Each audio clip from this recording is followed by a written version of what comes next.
Sal Paolantonio, ESPN national NFL reporter. From time to time, he'll send me these cool videos. I got one this week. I don't know how I missed it. I saw it this afternoon, and I was watching this. And, I didn't realize this when I watched the video, Sal.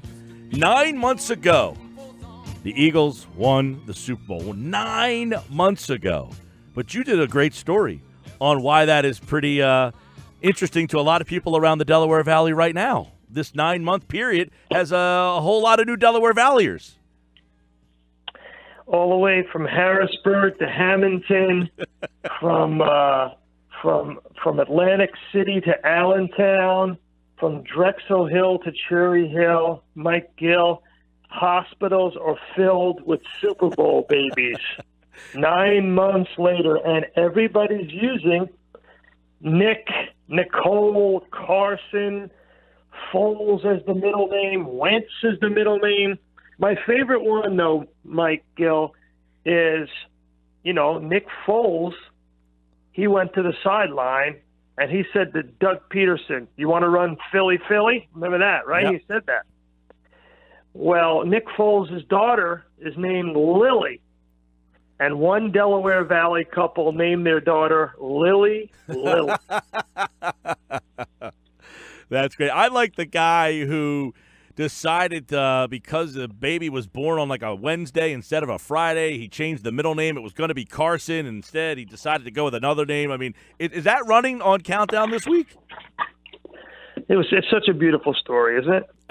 It's hilarious. It's great. I mean, these people, the excitement. 9 months later, here's this excitement that has now been created because the Eagles won the Super Bowl. And here we are 9 months later, Sal, and we're coming off a disappointing loss to the Cowboys, right? Well, the funny thing is when you hear these stories, people went home to make a baby. And yeah, the guy at the end, he's like, if they would have lost, I would have came home and had no interest. But because they won, I was excited. Yeah, and all these people had success. Like there's a story of this couple had been trying for years.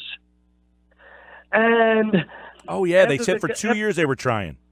2 years they were trying to have a baby. Now how beautiful is that?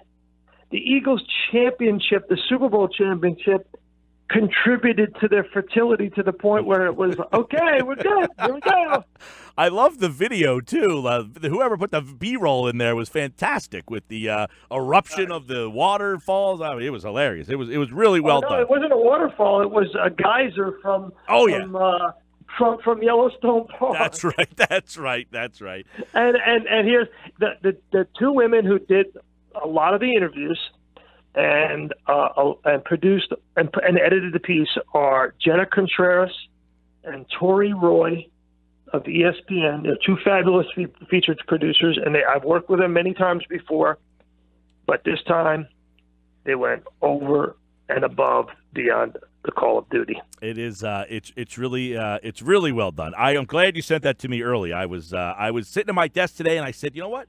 I got this video from Sal I wanted to see as I was preparing for the segment, and there it was. I thoroughly enjoyed it. By the way, Sal Pal. Yes, but it ran on the day the Eagles lost to the Cowboys. What are you going to do? Well, you can still. The book. My book is still selling great, and thank you for all of your support of the book. Because of your support, it's still the #1 book in the Philadelphia region. It's amazing. I'm amazed because the Super Bowl feels to be gone, Sal. So I don't know if people are just trying to find something from it and going out and getting your book to kind of relive it, because this season's turning into a nightmare all of a sudden. I think you're right about that. I think the book's resonating more because people are realizing, boy, that was difficult. I got to find out how it all happened and hold on to a memory that may not come back for a while. I think here's what's happening with this team. Injuries have caught up with them. That's pretty clear. I think the decision to get rid of LeGarrette Blount has really hurt them. There's no question about that. And keep Darren Sproles instead. That was an important moment in the off season. Turned out to be a critical moment in the off season. And I think thirdly, it's just taken time for the offense to click with Carson Wentz coming back week 3 from the knee injury. I realize it's week 11, but, you got to remember Carson Wentz hasn't played in a lot of games. And he was given the keys to the car 8 days before the start of his first season. He goes down with a vicious injury on his way to the Super Bowl in his second season, fights back in record time in his third season. It's been an emotional roller coaster for this young man. It really has. It really has. And, you look at how disappointing that loss was and what it says about this team, and then Kelsey came out, and he really brought to light maybe that there's not the accountability. And you mentioned Blunt. You've mentioned him a lot this year, but he mentioned guys like Torrey Smith and Brent Selleck. And I think sometimes we look at other players as more talented, but maybe we discount how valuable the Sellecks and the Torrey Smiths really are to championship teams. I don't, but you're right. I think people do. It's very important. There was a time last season, 2 times last season, where LeGarrette Blount, I thought, was singularly responsible for the Eagles going on a Super Bowl run, both from his physical talent and his ability to gather people in the locker room. And that's not to say they don't have accountability. That's not to say they don't have leadership. They have both. But there have been certain elements that were there last year that are not there this year. I got something that you'll like, Sal. You ready for this? Yeah. All right. So last year they played Kansas City. They lost that game 27-20, just like Dallas. They went on to win 9 straight. Ooh. If they win 9 straight after losing 27-20, that sounds like a Super Bowl championship to me. Okay, I like it. We're going to hang on. Listen, man, if they hold New Orleans to 27 points on Sunday, that's 10 fewer than they average. Well, I don't know what the score of this game might be, but the game they lost last year was to Kansas City, 27-20. Then that was the Blunt game. They went out to the Chargers, and they ran the ball all over them, and then they won. That was the Blunt game. They won 9 straight following that. So maybe Josh Adams turns into Blunt. He runs, 23 times for 140 yards, and they get out of there, and they get on a hot streak. Who knows? All right, let's get to the matchup. What do you got for me today? Yeah, man. First off, bigger role for Golden Tate. Got to be, right? Last week we thought he would have a big role. Were you surprised how little he was used? Absolutely, and that's on the coaching staff, and that should never have happened. They've got to have a bigger role for Golden Tate. And Doug Peterson made the excuse, and I use the word excuse, Mike, because that's what it was, that Golden Tate wasn't comfortable at the line of scrimmage, that he really didn't know the calls, and he needed to be in the huddle. Well, huddle up. Good point. I say the same thing. What are you doing tempo for when you got this guy? They essentially wasted him for a game now, right? Well, yeah, you basically you traded a 3rd-round pick for a guy you may have for 6 games. That's right. So you got to huddle up, and you got to huddle up for a lot of different reasons. And we have a great piece in the matchup show at the end of the show this weekend with Greg Cosell. And Cosell was like, "Well, you got to try to score as much as New Orleans. You're not going to score as much as New Orleans." To me, Mike, take the air out of the ball. Huddle up. Go to the line of scrimmage a la Peyton Manning. Look at the defense. Change the call based on the defense. Make sure that you have the right call in place. Take as much time as you possibly can off the clock, and play some small ball. Don't have a problem with that. Let me ask you, all right, Eagles offense against that Saint defense. That Saint defense is up and down. Where is there some place that the Eagles can utilize their skills against that defense? Well, Golden Tate's got to get 10 to 12 touches, but so does Dallas Goedert. I want to see some 2 tight end sets. I think that when Goddard's on the field, it makes Ertz more lethal. And I got to imagine with Golden Tate on the field, it makes Ertz more lethal. That's what I want to see. I want to see Golden Tate in the slot. I want to see 2 tight end sets sometimes. I want to see some creativity. Flip it. Defense, they got their hands full with Breeze and Michael Thomas here. But, the secondary receiver's not great. They do run the ball pretty well. Kamara's going to be a handful.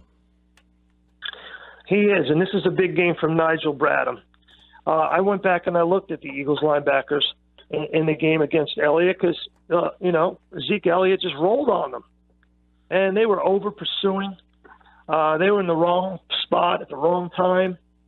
they were never in the right spot at the right time. Tackling was poor. To me, this is a game where Bradham has got to do a better job of sealing off escape routes for Alvin Kamara. Don't dive at his legs. Make sure you hit him and tackle him. Sal Pal Friday here. Don't forget Instagram, Sal Pal ESPN. You'll get the instant analysis before all of the Sunday action here. All right. Offensive player to watch. You mentioned Goddard and Golden Tate. So I want to ask you on the defensive side of the ball, you mentioned Nigel Bradham. But overall, Carson Wentz, do you think that he needs to play better? You know, in certain aspects he does. His completion percentage on third down is one of the lowest in the NFC. He's got to do a better job on the money down, making sure that he moves the chains. And he's got to do a better job in the red zone. But overall, I just think that Carson Wentz is their best player. Mm-hmm. And put the ball in his hands. Let him control the offense, Mike. Let him control the offense. Let him make decisions at the line of scrimmage. I trust Carson Wentz. And Carson Wentz is going to be your best player for the next decade. Trust that he's going to do the right thing. Let's get Sal Pal's 3 keys to an Eagle win over the New Orleans Saints. Well, I think you've got to have ball control on offense and keep Drew Brees off the field as much as possible. They got to win on third down, keep drives alive, and time of possession in their favor. So ball control offense, number 1. Number 2, just take away the best player on the field, and that's Alvin Kamara. Make sure you focus on keeping Alvin Kamara under wraps. Keep the ball out of his hands. And number 3, sound in your special teams. Good kicking game. Make sure you don't turn the ball over. Get the punts deep. Don't give Drew Brees extra yards to work with. All right. When the Eagles win, you win at Dunkin' Donuts. Get your DD Perks members who score a $1 medium hot or iced coffee the day after every Eagles win. Let's get Sal Pal's pick for Eagles Saints. You know, I don't think the Eagles are going to win this game, Mike. And this is a first for me. You know, we've been doing it all year. We did it all last year. I don't think I picked against the Birds all last year. Did I? I don't think I did. And I don't think I have this year yet. I'm picking against them. I don't think they're going to win the game. I think they're going to lose the game 30-21. 30-21, not enough offense. Been the story of the year. You know, there's been so much conversation, Sal. We'll get, offense, defense, who's more at fault. I don't know that there is an answer, just something's different. That's what we know. Yeah, there's a lot of things different. Yep. You know, players have been injured. Carson Wentz coming back. They've obviously missed Frank Reich and John DeFilippo. There's no question about that. The evidence is totally overwhelming that they missed those 2 guys. So, there's a lot different. The secondary is a mess. You're probably starting Sidney Jones, Avonte Maddox, and Rasul Douglas at corner, with Jones and Rasul Douglas on the outside. So that's a tall task. It's a tough task. You know, I've heard people say that the Eagles are going to shock them. Boy, oh boy, it was a total shock to the system that they lost to the Cowboys. I think that's true. You know, do you know that this is the biggest travel city for Philadelphia Eagles fans? I just read this. Bigger than London, yeah. Bigger than LA, bigger than any other city, bigger than Miami, bigger than the Chargers game last year, which was incredible, bigger than LA last year when Wentz got hurt. This is the number 1 travel destination for Eagles fans.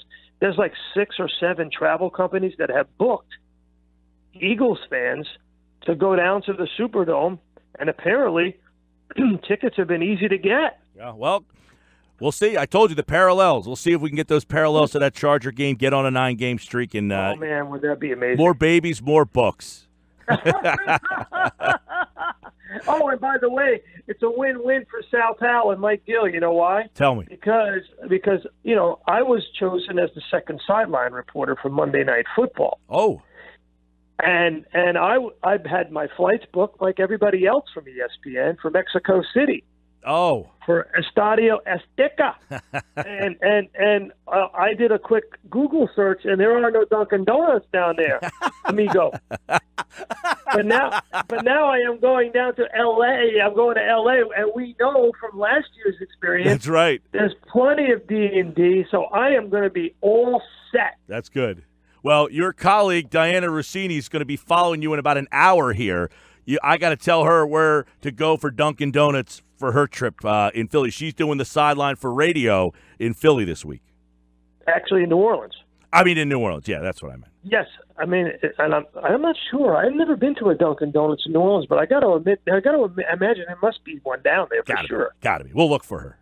Got to be. She was on my show, the Sal Pal Football Hour, on Tuesday. And she came to the Otho Davis dinner. You saw that thing I sent you. I saw the photo, and that's why I brought this up, because I saw the picture.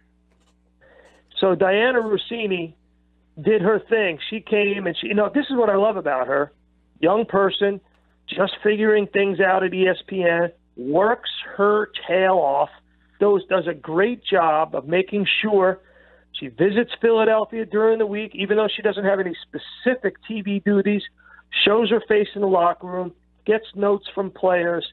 Absolutely phenomenal job by Diana Rossini doing her proper prior preparation. So she'll have a fantastic performance on Sunday, and I know she will. And I hope she has a fantastic performance in about an hour when she joins us here on the Sports Bash. This is Sal Pal Friday. He appeared via the Boardwalk Honda hotline. Score a medium hot or iced Dunkin' coffee for $1 on every Eagles game day. Sal, safe flight, man. Okay, Mike Gill, talk to you next week, bro.